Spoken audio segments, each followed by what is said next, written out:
voilà un exemple d'application de la convergence dominée sur la suite des sommes partielles. Donc pour faire cet exemple-là, on va s'appuyer sur l'exercice numéro 60 de la base de données.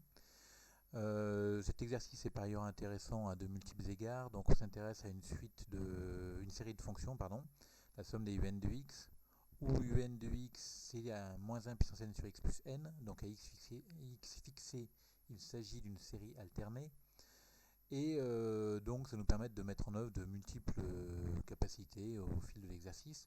Donc je vais commenter rapidement le début de l'exercice, puis je m'intéresserai plus spécifiquement à la question 6, qui est celle qui m'intéresse ici.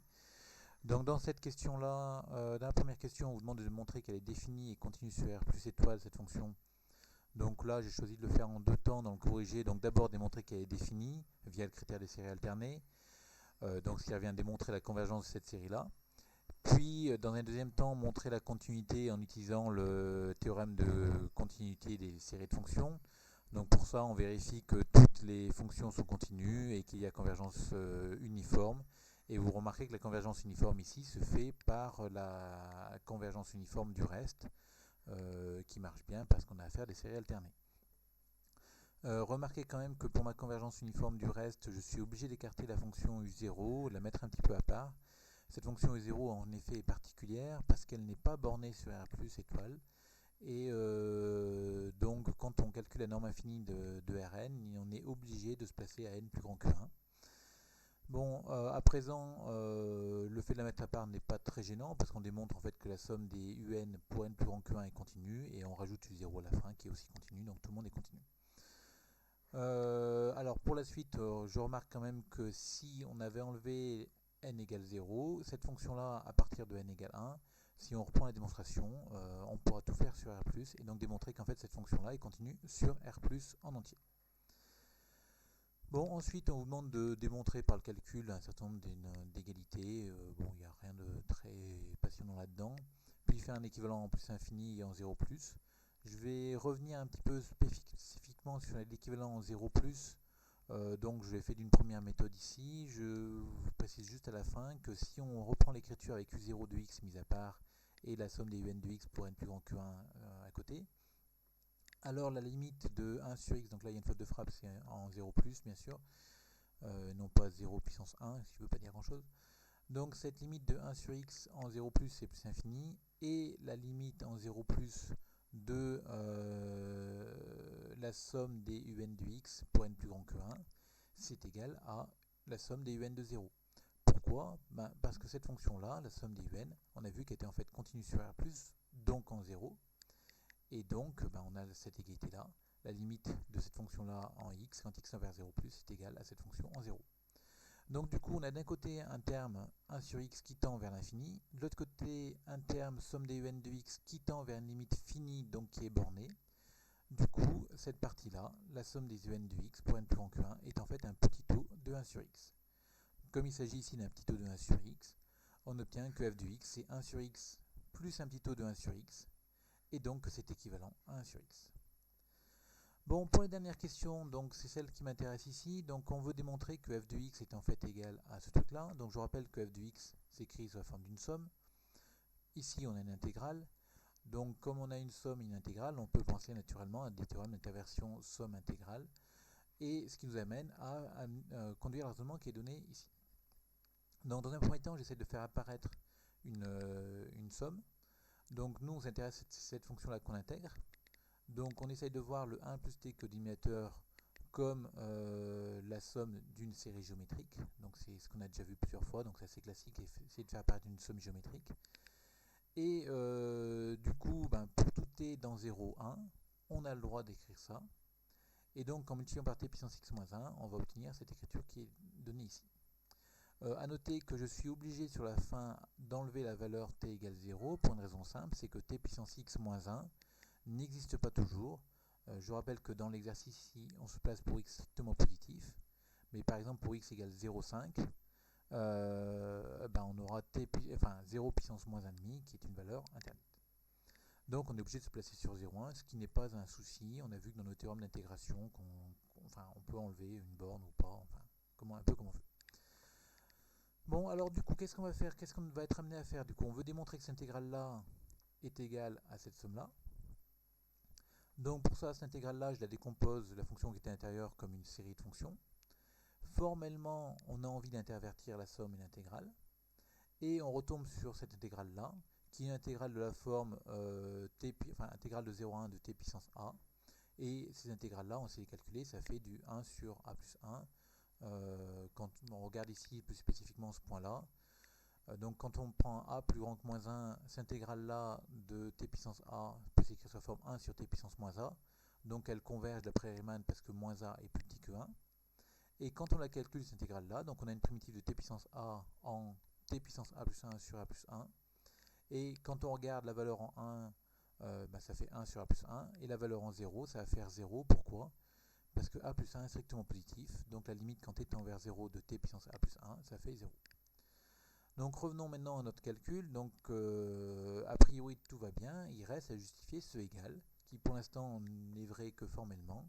Et on va devoir essayer d'appliquer un théorème pour le démontrer. Alors, quel théorème on peut utiliser ? Le premier théorème, c'est l'interversion somme intégrale via la CVU. Le problème, c'est qu'il ne s'applique pas parce qu'on n'est pas sur un segment. On a vu qu'on devait enlever les valeurs 0 et 1 pour avoir cette égalité-là. Donc, du coup, on est coincé. Deuxième chose, on peut essayer de faire de l'intégration terme à terme.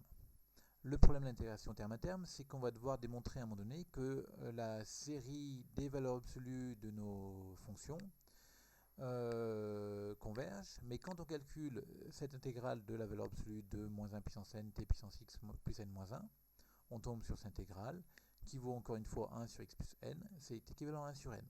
Et comme la série harmonique diverge, par comparaison des séries à termes positifs, la série des intégrales des valeurs absolues va diverger aussi. Donc le théorème d'intégration terme à terme ne marche pas, la CVU ne marche pas, il ne nous reste plus que la convergence dominée sur la suite des sommes partielles. Donc du coup, on va poser Sn qui est la suite des sommes partielles de cette série-là.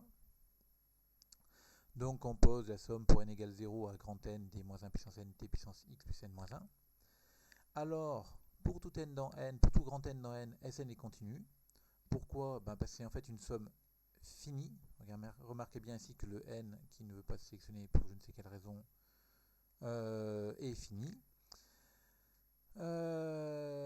Donc c'est une somme finie de fonctions continues, donc elle est continue. Maintenant, quand je regarde la suite de fonctions Sn, elle converge simplement sur 0,1 vers h. Donc on a vu ici que ça venait de cette égalité-là qu'on avait donnée ici. Et donc ça marche, on l'a démontré au préalable. Ensuite, h, alors je ne l'ai pas écrit ici, ça aurait été bien de le dire, elle est continue par morceaux sur 0,1. Enfin, pour tout n dans n, pour tout t dans 0,1, quand je calcule la valeur absolue de Sn de t, c'est cette valeur absolue-là. À l'intérieur, j'ai affaire à une somme finie, parce qu'il y a un n ici, de termes d'une suite géométrique. Donc comme c'est une somme finie, on peut appliquer notre formule, parce que la raison moins t de cette suite géométrique est différente de 1. Donc on obtient cette valeur-là. Ensuite, la valeur absolue, la valeur absolue d'un produit, c'est le produit des valeurs absolues, donc on écrit un peu de partout les valeurs absolues. Au numérateur, la valeur absolue de ça, on va appliquer une égalité triangulaire, donc c'est 1 plus cette quantité-là. On se rappelle que que t est compris entre 0 et 1, donc la valeur absolue de moins t est plus petite que 1. Donc au numérateur, c'est plus petit que 2. Au dénominateur, 1 plus t est plus grand que 1. Et donc on obtient cette inégalité-là, c'est plus petit que 2t puissance x moins 1, qu'on appelle phi de t. Et cette fonction phi est intégrable. Pourquoi ? Parce que c'est du Riemann, et 1 moins x est plus petit que 1. Donc on a toutes les hypothèses nous permettant d'appliquer la convergence dominée. Et cette convergence dominée nous dit que la limite, quand n tend vers plus infini de l'intégrale de Sn, est égale à l'intégrale de la limite de Sn, c'est-à-dire l'intégrale de t puissance x moins 1 sur 1 plus t. Du coup, quand on regarde notre somme des moins 1 puissance n sur x plus n, qui est égale à l'intégrale de cette somme, qui est égale à l'intégrale de 0 à 1 de Sn, cette suite des sommes partielles ici a une limite finie, qui vaut cette quantité-là. Donc la série converge, la série des moins 1 puissance n, donc cette série-là, quand n tend vers plus, cette série converge. On le savait déjà, on l'a démontré dans la première question.